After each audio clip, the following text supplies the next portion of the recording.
À la suite de la crise des subprimes, c'était en 2007, après les affaires Madoff, après les affaires Kerviel, beaucoup de scandales de parachutes dorés, l'opinion a commencé à reprocher aux banques, au système financier, et peut-être au système en général, leur manque de moralité.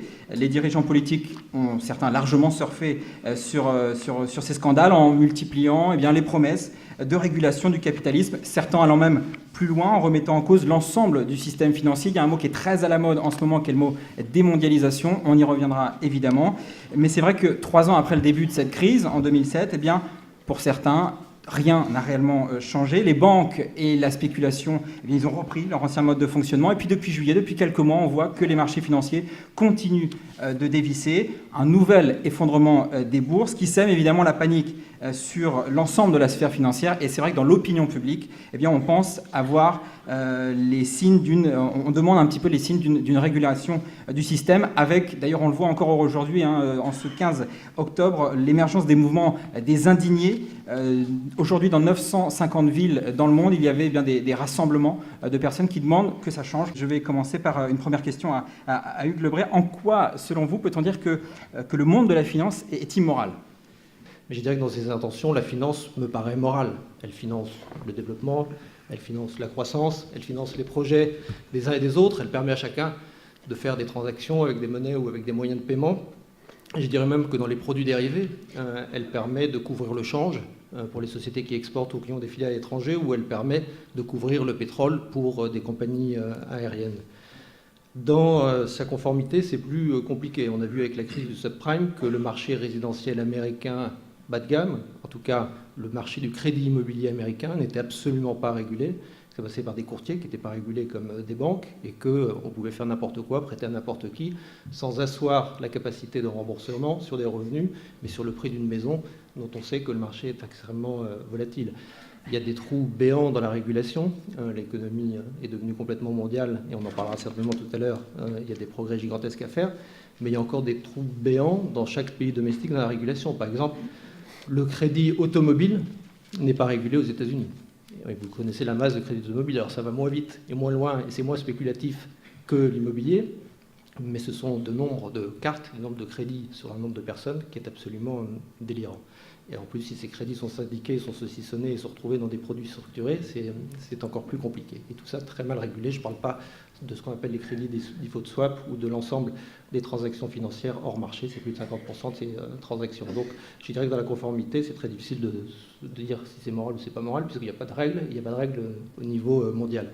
Et puis dans les conséquences, c'est dramatique, puisque quand une bulle se dégonfle, quand il y a un retournement de cycle, et là nous sommes bien plus loin qu'un retournement de cycle, nous sommes au bout d'un système, nous sommes au bout d'un modèle, après des années de croissance extrêmement fortes, et donc là les conséquences, c'est du chômage, c'est de la baisse de la croissance, c'est des niveaux de dette complètement insupportables, c'est des restructurations de dettes d'État avec des plans d'une austérité absolument inimaginable comme ce qu'on peut vivre et ce que vit le peuple grec, mais ce que vivent aussi le peuple anglais ou le peuple irlandais.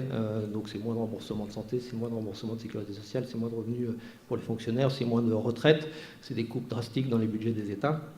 Et donc on peut dire que les conséquences sont dramatiques et pourraient être complètement immorales. La spéculation est devenue le fait de vouloir, de chercher à maximiser ses profits dans un temps minimum. Le plus de profits possible dans le moins de temps possible. Quand je dis c'est devenu ça, c'est que le mot spéculer n'est pas à l'origine un mot avec une connotation péjorative telle qu'elle l'a acquis aujourd'hui. Spéculer, c'est donc chercher rapidement du risque et essayer de profiter au maximum en un minimum de temps. C'est une notion qui est absolument inhérente à l'existence des marchés. Les marchés ont toujours créé, généré de la spéculation. La spéculation, c'est-à-dire essayer de créer un risque, de se faire rémunérer pour ce risque, et de faire en sorte que la rémunération soit au maximum. Ça, c'est un des principes. Mais même avant les marchés financiers... Bien avant les marchés financiers. Vous êtes ici dans une ville magnifique qui a bâti une partie de sa prospérité sur le commerce, et en particulier sur le transport maritime. Le transport maritime a été un des vecteurs de la spéculation. le transport maritime des matières premières, le blé, les échanges internationaux se sont développés autour du transport maritime, et évidemment, des spéculations se sont créées avec des armateurs, des gens qui vendaient des matières premières, qui achetaient des cargaisons, qui les revendaient beaucoup plus cher. Ça fait partie de l'économie. La spéculation immobilière n'a pas été inventée avec l'apparition des marchands de biens après la Deuxième Guerre mondiale. La spéculation immobilière est un sujet qui dure depuis des centaines d'années. La finance est-elle forcément liée à la spéculation ou à l'hypervolatilité? La réponse est évidemment non. Si on essaye de faire un tout petit peu de définition, puisque par la finance, il y a autant de définitions que de gens qui la pratiquent ou qui l'exercent. Donc, moi, ce que j'entends par la finance, et fondamentalement, quel est l'objectif de la finance et de l'investissement, c'est de transférer l'épargne des gens vers l'investissement pour alimenter des projets de développement et de croissance des entreprises, et en rémunération de ce risque, d'obtenir une juste rémunération, un juste intérêt de ce risque. Voilà très simplement, de mon point de vue, ce que doit être l'objectif fondamental de la finance. Donc il y a des tas de gens qui pratiquent la finance de manière saine, raisonnable, équilibrée, et puis il y a des secteurs où il y a des moments où il y a des gens qui dérivent, et je crois que c'est bien ça. Mais on a l'impression que c'est global. On a l'impression qu'effectivement il y a certainement des bons élèves, mais il y a aussi, et c'est ce qui est un peu la une de l'actualité souvent, c'est les mauvais côtés de la finance. Oui, absolument. Mais c'est quand on s'écarte, je crois, de cet objectif fondamental qui est d'investir pour aider et supporter la croissance, on observe des dérives graves. Moi, je pense à deux exemples. Est-il normal, par exemple, que un gérant de hedge funds touche 4 milliards de dollars par an? Hedge funds, on va rappeler fonds spéculatifs. Voilà, bon, ça pour moi, c'est une dérive grave et majeure. Y a-t-il une raison pour que la rémunération d'un individu pendant une année atteignent des sommes astronomiques de cette nature? La réponse est évidemment non. Là, on est dans l'hyperspéculation. De la même manière, quand on sait qu'aux États-Unis, aujourd'hui, 70% des transactions sont réalisées par ordinateur, ce qu'évoquait Nicolas Bétou, sur des périodes de temps qui sont des microsecondes ou des nanosecondes, on est également dans des phénomènes qui favorisent l'hypervolatilité, donc la spéculation, et donc c'est pour ça que je disais, il y a une finance, il y a une bonne finance, et puis il y a des dérives, notamment sur les marchés financiers. J'ai donné deux exemples. C'est de ça dont il faut se prémunir, et c'est sur ces dérives-là qu'il faut imposer des règles. Je trouve que la définition donnée par Jean Darthuis est un petit peu, si j'ose dire, idéaliste. Je ne connais pas un seul financier qui investit juste pour le plaisir de se dire qu'il a participé au développement de l'économie. Je pense que c'est... Un épargnant avec son livret A. Jean, c'est le fonctionnement même de l'économie. Et là, vous avez parfaitement raison. Mais à la fin des fins, les gens qui investissent le font pour faire fructifier leur capital, et ils essayent de le faire fructifier au maximum. Voilà, vous m'aviez demandé aussi un mot sur l'hypervolatilité. Oui. Tous ces outils qu'on a évoqués et sur lesquels Jean est revenu en détail ont créé dans la vie des marchés des possibilités de faire des décalages extrêmement brutaux et extrêmement rapides.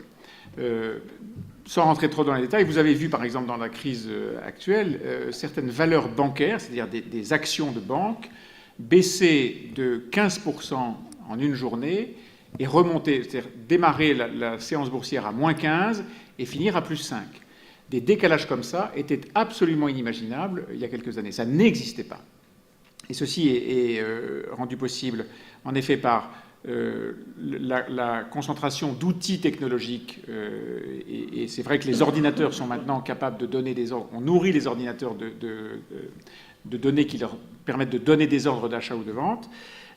Deuxième sujet qui fait qu'on a ce genre d'hypervolatilité, le fait qu'il y a une concentration des marchés mondiaux sur un sujet, j'allais dire un sujet à la fois. Aujourd'hui, la concentration des marchés mondiaux se porte sur la santé d'un certain nombre de banques, et donc la pression est non seulement hyper technologique, mais gigantesque sur telle ou telle banque à la hausse ou à la baisse. Et puis la troisième raison, et là aussi Jean l'a évoqué, c'est le fait que, pardon, c'est Hugues qui l'a évoqué, le fait que tous ces financiers qui peuplent les salles de marché dans le monde entier ont été formés sur les mêmes mécanismes et réagissent aux mêmes stimuli. Et donc, ils réagissent un peu dans le même sens en permanence, sachant qu'il y a des gens qui sont passés à l'étape d'après, c'est-à-dire qu'ils savent que le marché réagit comme ça, et ils vont essayer de spéculer en se mettant à contre du marché, et en général, ça marche très bien. Il y a une bonne finance et il y a une mauvaise finance. Et la règle doit consister d'abord à les séparer et à les isoler l'une de l'autre. La bonne finance, quelle est-elle? Jean Darthuis l'a dit, c'est celle qui permet de financer l'économie réelle. Le risque de l'économie réelle et le risque spéculatif, c'est pas le même, Nicolas, je suis désolé, c'est pas le même risque. Le risque de l'économie réelle, c'est un risque d'entrepreneur. On investit, on fabrique des produits, on espère que le prix de vente des produits permettra de couvrir l'investissement initial. Le risque de ce que j'appelle la mauvaise finance, c'est le risque du jeu de bonne taux. Qu'est-ce que c'est que la spéculation pure? C'est un pari sur une évolution de prix dans l'avenir. Je parie que le prix des bateaux qu'il y a dans le port va être multiplié par 10 dans les 15 jours qui viennent. Si je trouve quelqu'un pour parier avec moi et que je gagne, je vais gagner beaucoup d'argent. Si je perds, c'est lui qui en gagnera. Ce que je veux dire, c'est que dans le pari spéculatif, il y a forcément un gagnant et un perdant. Il n'y a pas de valeur créée. Il n'y a aucune valeur ajoutée dans la finance spéculative. Il y a des gens qui ont besoin de parier pour des raisons liées à l'économie réelle. Mais le pari lui-même est sans création de valeur. Donc je distingue les deux finances. Pour simplifier et pour comprendre l'état du monde aujourd'hui, la finance spéculative, la mauvaise finance, le shadow banking, les hedge funds, etc., tout ça pour l'essentiel aujourd'hui, c'est non régulé. Il n'y a aucune régulation d'aucune sorte, ou à peu près. Je simplifie à peine. La finance, la bonne finance, celle qui finance l'économie réelle, elle est régulée. Les systèmes bancaires sont régulés, mais ils sont mal régulés.